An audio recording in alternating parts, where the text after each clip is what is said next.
edición de Momento Decisivo, con la enseñanza bíblica del Dr. David Jeremiah. En los próximos minutos, el Dr. David Jeremiah le hablará sobre la emocionante experiencia de Esther.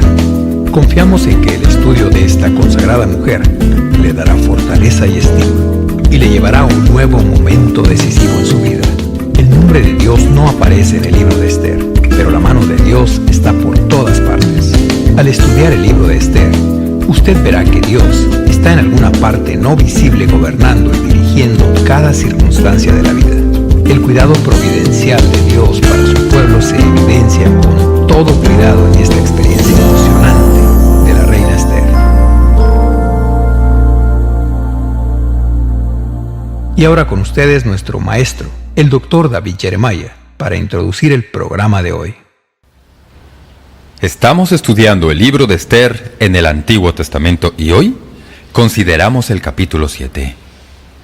Al abrir la Biblia a esta porción importante de esta experiencia en el Antiguo Testamento, permítanme recordarles que Esther ha llegado al reino de Persia para esta hora. Habiendo sido criada por Mardoqueo y luego llegando a ocupar la vacante producida cuando Vasti, que fue depuesta debido a que no quiso exhibirse delante de su esposo y sus amigos borrachos. Esther, ahora, ha llegado a una posición en donde es la única que va a poder salvar a toda su raza, el pueblo judío. Amán, que aborrecía a los judíos, ha logrado que el rey le dé su anillo de sellar y ha dictado una ley ordenando que todo judío sea masacrado. Debido a la masacre de los judíos, él aportaría mucho dinero al tesoro del gobierno persa. Mardoqueo le recuerda a Esther que ella es la única que está entre su pueblo, los judíos, y su muerte inminente. Como recordarán, Esther tiene miedo de entrar y hablar con el rey porque no había estado con él por 30 días y no tenía invitación. Cuando decide ir, se queda en el extremo del patio, en donde el rey la ve y le extiende el cetro, con lo que ella entra, puesto que eso significa que no moriría. Ella invita al rey y a Amán a un banquete. Cuando van al banquete, el rey quiere saber en verdad cuál era el propósito de ella para ofrecerle esa reunión. Ella dice, pues bien, voy a decírtelo. Mi propósito para tener este banquete es decirte que voy a tener otro banquete mañana y te invito a que vengas. Entonces te diré lo que quieres saber. El rey se queda totalmente perplejo y ella ha captado su atención. Él ni siquiera sabía, y ni siquiera ella sabía, que en la noche que pasaría entre los dos banquetes, al rey se le iría el sueño. Y gracias a ese insomnio, él recordaría que muchos años atrás le había sido hecho un favor que no había sido recompensado. Cuando él examina las crónicas y descubre que quien le había hecho ese favor era Mardoqueo, llama a Amán, que es el que aborrece a los judíos, a su oficina, porque Amán ha llegado a ser uno de sus asesores. Le dice a Amán, ¿qué se debe hacer a alguien a quien el rey quiere recompensar? Amán piensa que el rey está hablando de él, así que despliega para sí mismo la alfombra roja. Le dice al rey que debe hacer un desfile llevándolo por toda la ciudad en un caballo, con alguien que vaya delante anunciando su venida y que se le debe tratar con todos los arreos reales. Ni siquiera se imagina que él mismo tendría que conducir a Mardoqueo por toda la ciudad anunciando que Mardoqueo es el gran ayudante del rey. Fue el momento más vergonzoso para Amán. Todo esto ha sucedido entre el banquete número 1 y el pasaje de la Biblia que vamos a abrir en este mensaje en el capítulo 7. Leemos en los primeros versículos. Fue pues el rey con Amán al banquete de la reina Esther. Este es el segundo banquete. Y en el segundo día, mientras bebían vino, dijo el rey a Esther, ¿cuál es tu petición, reina Esther, y te será concedida? ¿Cuál es tu demanda? Aunque sea la mitad del reino, te será otorgada.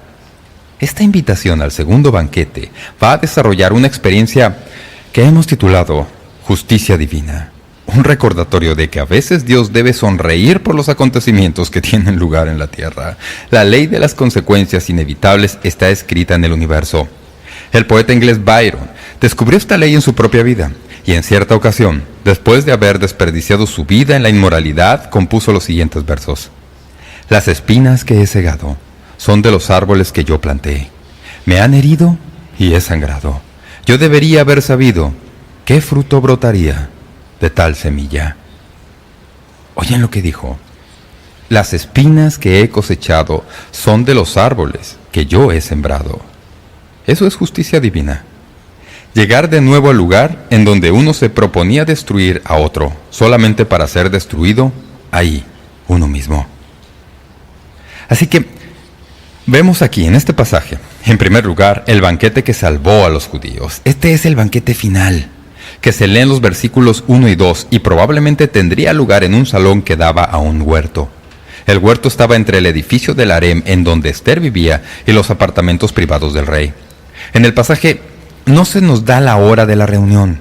Probablemente debe haber sido temprano por la tarde y no al anochecer, debido a que mucho más sucederá más tarde el mismo día y difícilmente puede haber tenido lugar durante la noche. Más tarde ese día, Amán será ahorcado. Mardoqueo será recibido personalmente por el rey. Todo lo cual debe haber tomado una buena cantidad de tiempo. Así que damos por sentado que esta reunión, este banquete, tuvo lugar tal vez alrededor del mediodía. Esther debe haber sabido todo lo que había sucedido antes de esto. Ella estaba en comunicación diaria mediante sus servidores con su tío de mayor edad que ella. Casi no hay preguntas para las que ella no tuviera la respuesta, así que debe haber llegado al banquete ese día, ese segundo banquete, sin ningún sentido de titubeo o temor, porque ella ya sabía que Dios había estado obrando en las horas de la noche, preparando los acontecimientos que prepararían el camino para que ella diga lo que debe decir. Cuando llega al lugar del banquete, el rey de nuevo se dirige a ella. Y es interesante que en esta ocasión se dirige a ella utilizando el término Reina Esther. Está dando énfasis al hacer eso, a que ya estaba en una posición de realeza. En otras palabras, no la está tratando como súbdito o persona del pueblo. La trata con respeto y dignidad.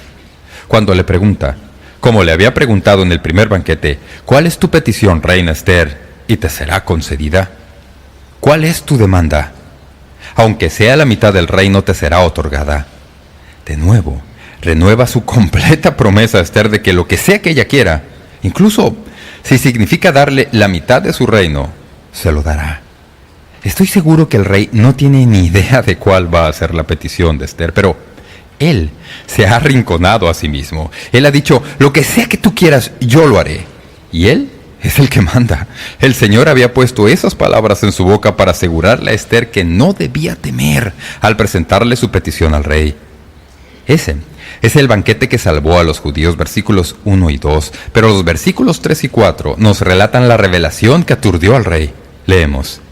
Entonces la reina Esther respondió y dijo, oh rey, si he hallado gracia en tus ojos, y si al rey place, séame dada mi vida por mi petición y mi pueblo por mi demanda, porque hemos sido vendidos yo y mi pueblo para ser destruidos, para ser muertos y exterminados.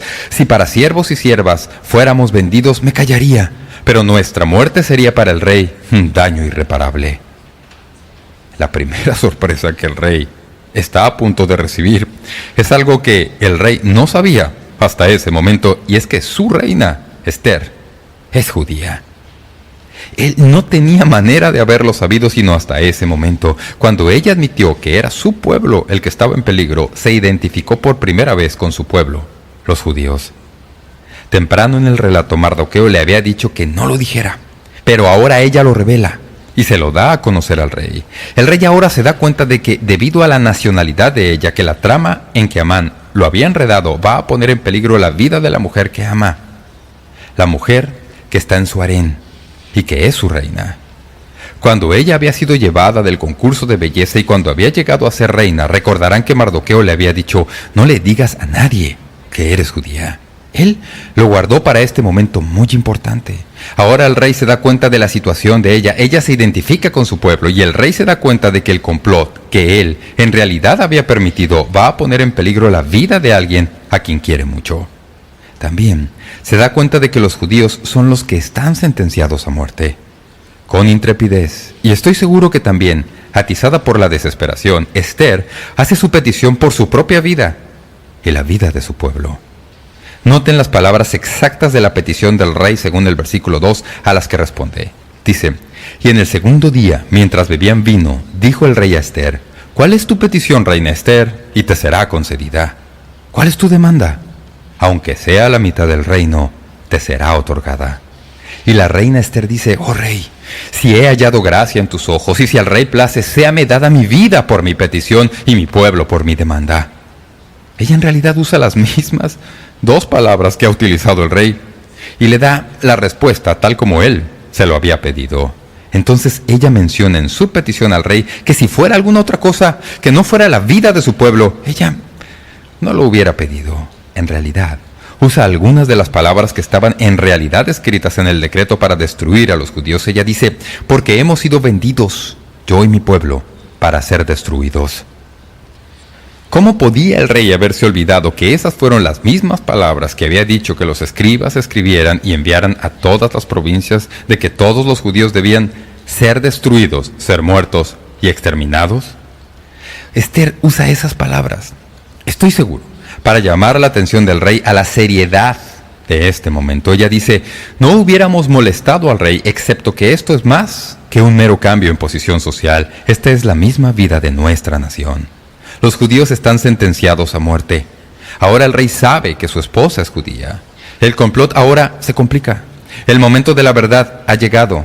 Uno casi puede imaginarse la cólera subiendo por el cuello del rey cuando se da cuenta de que se ha dejado engatusar para endosar un complot, y ese complot podía significar la muerte de Esther y de toda su nación judía.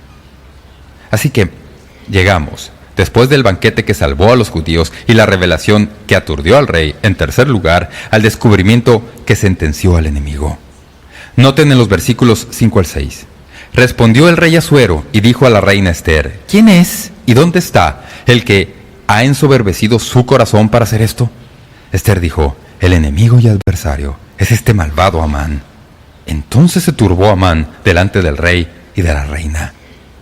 Como ven, el rey Jerjes, el Asuero de Persia, no podía imaginarse que alguien que conociera fuera responsable. Y por supuesto, la pregunta que tenemos que hacer es, ¿dónde está tu memoria, rey? Tú fuiste parte de esto. ¿Te has olvidado? ¿O todo esto es desplante? Toda una exhibición de tu propia inocencia cuando en realidad tú eres tan culpable como Amán. Es interesante que primero, la vida del rey estuvo amenazada según leemos en el capítulo 2 y ahora en este capítulo, la vida de la reina es amenazada. El rey Jerjes se llena de cólera. Ya se ha hecho la pregunta, ¿quién es? Y la respuesta de acuerdo a Esther es que el adversario y enemigo es el malvado Amán. Antes siquiera de mencionar su nombre, usa 3 palabras fuertes para describirlo. Noten lo que dice la Biblia, es el enemigo, que detesta al pueblo de Dios. Esther también dice que es un adversario. ¿No es interesante que ese es un término que en la Biblia se usa para Satanás? Satanás es como un león rugiente que anda por todas partes buscando a quien devorar. Primera de Pedro 5:8, y también es malvado, que es la misma antítesis de la bondad. Todas estas frases se usan para describir a Satanás y sabemos que Amán es un instrumento en las manos de Satanás. Primera de Pedro 5:8, y también es malvado, que es la misma antítesis de la bondad. Todas estas frases se usan para describir a Satanás y sabemos que Amán es un instrumento en las manos de Satanás. Estaba leyendo de nuevo los pasajes del libro de Apocalipsis en donde habla de la mujer que dio a luz a un hijo varón. La mujer siendo Israel, el hijo varón siendo el Señor Jesús y la persecución contra la mujer. Satanás ha aborrecido a Israel desde el mismo momento en que se dijo que Israel sería el medio por el cual el Redentor vendría al mundo. No es accidente que los judíos hayan sido blanco de esfuerzos de asesinato y esfuerzos de aniquilación. Todos se preguntan, ¿por qué? Eso es verdad.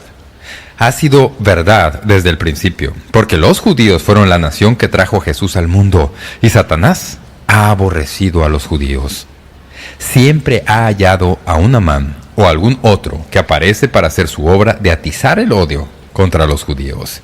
Así que ahora se ha identificado al enemigo de los judíos. Es el hombre que, sin el menor remordimiento, podía devorar toda una nación hasta la destrucción y ahora está lleno de angustia al pensar que ha quedado al descubierto. Eso nos lleva aquí, en cuarto lugar, puesto que hemos visto el banquete que salvó a los judíos, la revelación que aturdió al rey, el descubrimiento que sentenció al enemigo y ahora hablamos de la demora que selló la sentencia. Algo Muy interesante sucede en el versículo 7. Se nos dice que el rey en este momento tan aturdidor se levanta de la mesa del banquete y leemos: luego el rey se levantó del banquete, encendido en ira, y se fue al huerto del palacio y se quedó Amán para suplicarle a la reina Ester por su vida, porque vio que estaba resuelto para él el mal de parte del rey. A veces la Biblia tiene su maravillosa manera de subestimar una crisis. Él vio que estaba resuelto para él el mal de parte del rey. Esta es una maravillosa manera de decir que Amán estaba en un gran problema y él lo sabía. No tengo ningún problema para entender por qué el rey se levantó y se fue al huerto. Cualquiera de ustedes que alguna vez ha vivido una situación estresante sabe que hay ocasiones cuando a uno le va mucho mejor al no decir lo primero que le viene a la mente, sino que simplemente necesita salir al aire libre y fresco y ordenar los pensamientos. ¿Qué momento tan tenso fue este para el rey? Podía haber dicho algo equivocado. Podía haber dicho: mátenlo aquí mismo, quítenle la vida. Pero a fin de controlarse, y recuerden que el mismo rey había llegado a apreciar mucho a Amán y Amán al rey. Habían llegado a ser amigos de confianza, así que el rey en realidad se ve entre la espada y la pared en cuanto a lo que tiene que hacer. Aquí está su esposa, que le está diciendo que su mejor amigo es responsable por un complot, no solamente para matar a todos los judíos, sino también, en última instancia, quitarle la vida a ella. Él no ha sabido esto antes, o por lo menos no se había dado por enterado. Así que, en este momento de aturdidora verdad, él se levanta de la mesa del banquete y sale al huerto para ordenar sus pensamientos. No sé cuál fue su motivo, pero mientras él estaba en el huerto, Amán se dio cuenta de que tenía un último cartucho que tal vez puede salvar su cuello. Tengo que explicarles que la costumbre del día era que cuando se sentaban a comer, no se sentaban en sillas con respaldo, como nosotros, sino que en la cultura persa se reclinaban en cojines para comer. De hecho, uno de los escritores que leí al preparar este mensaje dice que los banquetes tenían poca comida sólida. Principalmente bebían vino y se servían postres. Así se reclinaban sobre cojines y se quedaban haciendo sobremesa tomando vino después de la comida. Entonces hablaban y conversaban unos con otros. Así que cuando el rey sale al huerto, su reina, Ester, estaba reclinada en su cojín o sofá. Tan pronto como el rey sale de la vista de Amán, se da cuenta de que si tiene alguna posibilidad de salvarse, necesita hacerle una petición a la reina. Ni siquiera se imagina que esto iba a ser el último clavo en su ataúd. Lean lo que sucedió. La escritura dice que Amán fue donde estaba la reina para suplicarle, y ahí es cuando el rey regresa, y leemos en el versículo 8: después, el rey volvió del huerto del palacio al aposento del banquete, y Amán había caído sobre el lecho en que estaba Ester. Ahora bien, eso no significa que él hubiera tratado de seducirla. Con certeza, él era más listo que eso. Pero lo que sí significa es que se había acercado hasta el pie del sofá donde Ester estaba reclinada y empezó a manera de los orientales a tomarla por los pies para suplicarle que se pusiera en su lugar y le salvara la vida. Evidentemente, en su intensidad por tratar de suplicarle a esta mujer que le salve la vida, estaba en una situación en la que, cuando el rey volvió a entrar, vio a este hombre que había amenazado la vida de su propia esposa y la vida de todos los judíos sosteniendo a la reina en su sofá, y aunque hay diferencias de opinión en cuanto a si el rey en realidad pensó que lo que Amán se proponía no era nada bueno, o usó esto simplemente para acorralar a Amán contra la pared por su indiscreción, pero noten lo que sucedió. Después, el rey volvió del huerto del palacio al aposento del banquete y Amán había caído sobre el lecho en que estaba Ester. Entonces dijo el rey: ¿querrás también violar a la reina en mi propia casa? Al proferir el rey esta palabra, le cubrieron el rostro a Amán. Usted pregunta, ¿qué quiere decir esto? Eso quiere decir que ya se había pronunciado el último ruego. Cuando le ponían a alguien la cubierta sobre la cabeza, ese alguien bien podía darse por muerto. Eso es lo que significa. Amán está a punto de perder la vida. El rey, se nos dice, se da cuenta de que había sorprendido a Amán en violación a la etiqueta del palacio, lo que era un crimen menor comparado a lo que él había hecho, y al cubrirle la cabeza a Amán era señal de que estaba sentenciado a muerte, aun cuando el rey todavía no había pronunciado la sentencia de muerte contra él. Cuando le ponían la cubierta sobre la cabeza, eso significaba a todos que no había posibilidad de que Amán se salvara. Esa es la demora que selló la sentencia. Así que aquí tenemos el relato en apenas 10 versículos y en una secuencia muy rápida de eventos. El banquete que salvó a los judíos, versículos 1 al 2. La revelación que aturdió al rey, versículos 3 al 4. El descubrimiento que sentenció al enemigo, versículos 5 al 6. La demora que selló la sentencia, versículos 7 y 8. Y por último, el decreto que resolvió el asunto, versículos 9 al 10. Dice: y dijo Arbona, uno de los eunucos que servían al rey: he aquí en casa de Amán la horca de 50 codos de altura que hizo Amán para Mardoqueo, el cual había hablado bien por el rey. Entonces el rey dijo: colgadlo en ella. Así colgaron a Amán en la horca que él había hecho preparar para Mardoqueo, y se apaciguó la ira del rey. No hemos visto el nombre de este hombre gran cosa en este relato apenas una vez en el capítulo 1. Se llama Arbona. Es uno de los servidores del rey. Es uno de los que habían sido enviados a traer a la reina Vasti cuando ella se negó a venir a la fiesta del rey. Había sido parte de los servidores que fueron a traer a Amán al banquete. Tal vez, cuando estaba trayendo a Amán al banquete, vio la horca que había construido y que estaba en la propiedad de Amán. En este momento, cuando tuvo la oportunidad, le recuerda al rey que a este que ha violado tanto todo aquello que el rey favorecía, podía aplicársele la horca que había preparado para colgar a Mardoqueo.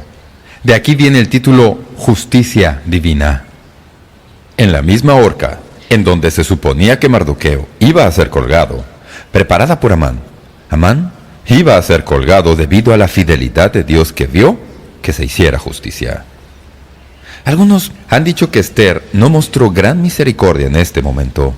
Algunos en realidad han escrito diciendo que ella no fue justa porque hubiera podido salvarle la vida a Amán, y no lo hizo.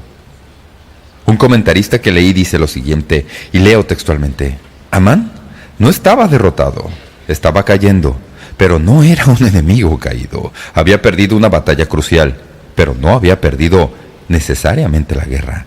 Si Amán hubiera sobrevivido a esta escaramuza, se habría recuperado y se habría anotado una victoria decisiva en la siguiente.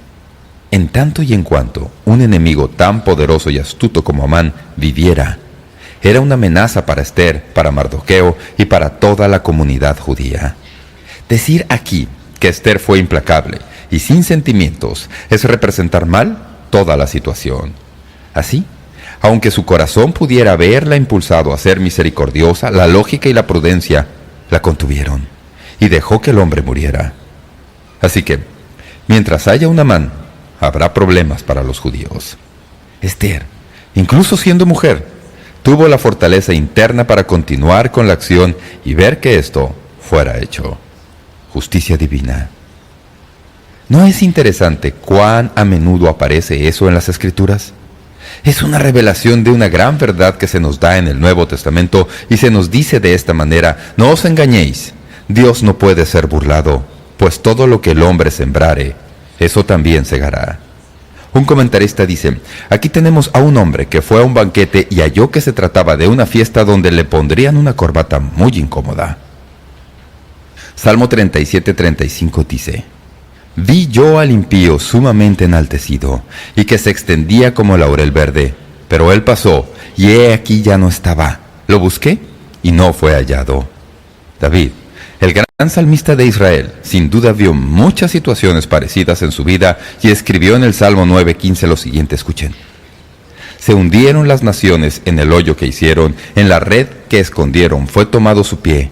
Jehová se ha hecho conocer en el juicio que ejecutó, en la obra de sus manos fue enlazado el malo. Así es Dios, ¿verdad?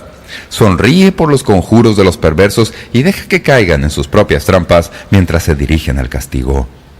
Escuchen lo que dice Salmo 7:14. He aquí, el impío concibió maldad, se preñó de iniquidad y dio a luz engaño. Pozo ha cavado y lo ha ahondado, y en el hoyo que hizo caerá. Su iniquidad volverá sobre su cabeza y su agravio caerá sobre su propia coronilla. Exactamente lo que le sucedió a Amán. Cavó su propia tumba y cayó ahí. La Biblia tiene muchas experiencias como estas. ¿Se acuerdan de la experiencia de Jacob en el Antiguo Testamento? Jacob, que engañó a su padre, se puso las ropas de su hermano. El viejo Isaac las olió. Isaac estaba ciego, dijo: esto huele a Esaú. Pocos años después, Jacob era viejo, y un día sus hijos le trajeron una túnica de muchos colores que habían empapado con sangre de cabra. Le dijeron, ¿es esta la túnica de tu hijo? Jacob se echó a llorar. Pensó que su hijo había muerto, sus hijos lo habían engañado. A menudo, cuando nos disponemos a hacerles algo a otros, en su providencia Dios hace que lo cosechemos nosotros mismos. Recuerdo otra experiencia en la Biblia que ilustra esto. ¿Recuerdan a Daniel y la experiencia de cómo Dios lo salvó de los leones y luego sus acusadores que hicieron que lo echaran en el foso de los leones? Nunca leo esa experiencia sin pensar en lo asombroso de este acontecimiento. Daniel pasó toda la noche en el foso de los leones usando a uno de los leoncillos como almohada y ellos nunca lo tocaron. Pero aquí tenemos todo un montón de gente responsable por ponerlo ahí. Y si vuelven a leer el relato, descubrirán que cuando arrojaron a esa gente al foso de los leones, las bestias se los comieron y destrozaron sus huesos antes de que llegaran al suelo. Eso que intentaban hacerle al pueblo de Dios les fue devuelto sobre sus propias cabezas. Este es un proverbio que suena familiar, Proverbios 26-27. El que cava foso, caerá en él, y al que resuelve la piedra, sobre él le volverá. Todo lo que el hombre sembrare, eso también segará. Justicia divina. Amán colgado en su propia horca. Una anotación para Dios. Amén. Permítanme darles 2 o 3 cosas que podemos aprender de este relato. 3 aplicaciones para que ustedes anoten. Estas son 3 cosas que podemos aprender de este capítulo de Esther. Número 1. La demora de justicia no es negación de justicia. No lo olviden. ¿Por qué Dios espera tanto para ejecutar su justicia? ¿Por qué esperó Él tanto para encargarse de Amán? ¿Acaso no podía haberlo contenido desde el principio? Sí, pero tal vez Él esperó, como a menudo lo hace con nosotros, para darle a Amán la oportunidad para arrepentirse, y no lo hizo. Nunca olviden eso, amigos y amigas. Aunque no siempre podemos verlo, Dios está obrando detrás de bastidores. Su justicia no está perdida. Dios cuida a los suyos. Como dicen las Escrituras, ningún arma que se levanta contra Israel prosperará. Dios siempre bendice a los que bendicen a los judíos y maldice a los que lo maldicen. Porque esa es su promesa y aunque no se puede ver por encima, puede descansar seguro aunque no pueda verlo o penetrar debajo de la superficie y en última instancia saldrá a la luz, tal vez en justicia divina, como asomó aquí. Algunos de ustedes son como los que se mencionan en el Nuevo Testamento que claman como mártires y querían saber, ¿hasta cuándo, Dios, vas a esperar para vengarnos? Dios dice, en mi tiempo la justicia se aplicará. Nunca olviden que la demora de justicia no es negación de justicia. Algunos de ustedes han sufrido algún mal. Se preguntan, ¿por qué Dios permitió eso? No se preocupen. Dios está a cargo. Mía es la venganza, yo pagaré, dice el Señor. Él hará su obra. Algunos de ustedes necesitan ser castigados porque han hecho el mal. Puede pensar que se han salido con la suya. Pueden pensar que han sido capaces de escaparse de la justicia de Dios y evitar el castigo debido. Permítame recordarle los versos que dicen, los molinos de Dios muelen lentamente, pero muelen extremadamente fino. Con paciencia Él está a la espera, pero con precisión lo muele todo. Así que no se va a escapar. Usted dice, pastor, no me gusta eso. Parece como que usted trata de asustarme. No estoy tratando de asustarlo. Simplemente le estoy diciendo la verdad. La justicia de Dios, aunque se demora, llega. En segundo lugar, la liberación de uno a menudo puede ser la condenación de otro. Rara vez la vida humana se presenta ante nuestros ojos en el cuadro que tenemos aquí en este pasaje. Amán, que es el primer ministro favorito del Estado, el hombre todopoderoso delante del rey, el rico, el fuerte, el noble, es colgado en la horca. Mardoqueo, el aborrecido judío cuya vida está en serio peligro y con toda probabilidad terminaría pronto, es promovido al más alto favor y a la mayor influencia delante del rey. La liberación de uno, a menudo, es la sentencia de otro. Pero permítanme decirles que eso va incluso más allá. No pierda su lugar en el capítulo 7 y regrese conmigo al capítulo 3. Permítame recordarle algo.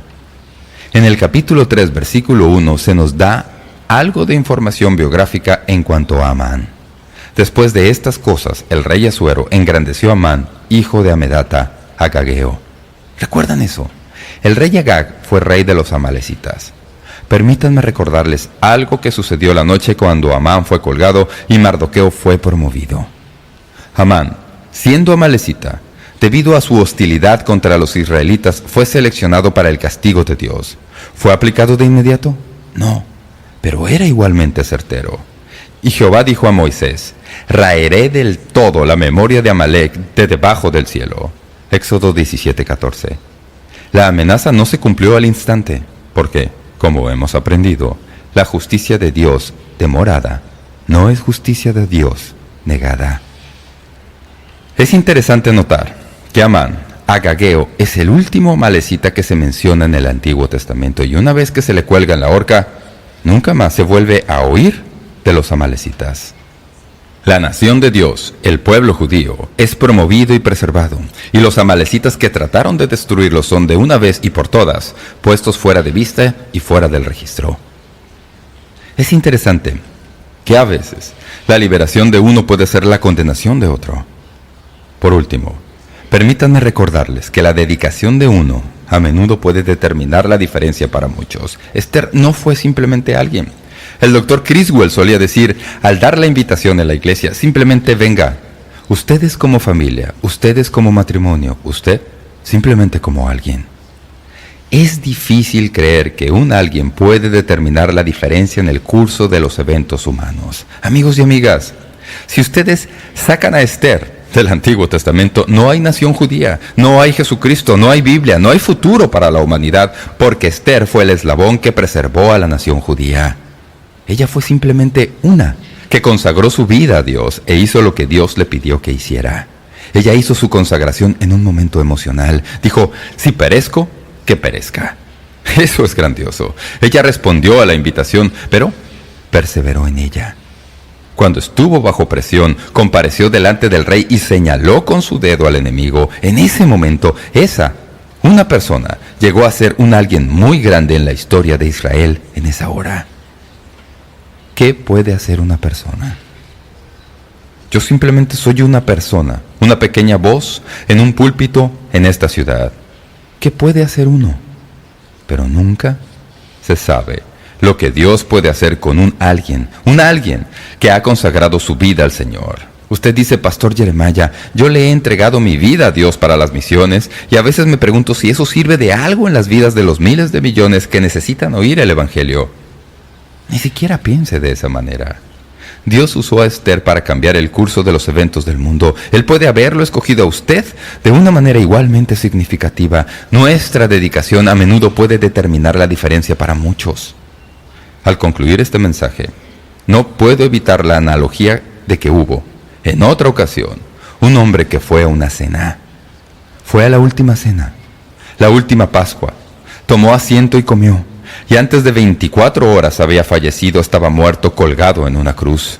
La Biblia dice, maldito el que es colgado en un madero. Nuestro Señor quedó bajo maldición.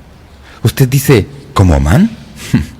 Peor que Amán, porque él no solo llevó el pecado de una persona, sino que llevó sobre sí el pecado de todo el mundo. Él salió de esa cena y fue colgado en ese madero debido a que usted y yo somos tan culpables como Amán, y él pagó la pena por nosotros para que nosotros podamos quedar libres. Él fue a la cena. Colgaron a Amán en la horca. Le sucedió a Amán. Gracias a Dios que también le sucedió a Jesús. Pero debido a que Jesús fue colgado en el madero, usted y yo, que ya lo hemos recibido como Salvador, somos libres en esta ocasión. Tenemos el gozo del Señor en nuestros corazones. Podemos continuar con nuestras vidas sin temor del juicio y castigo.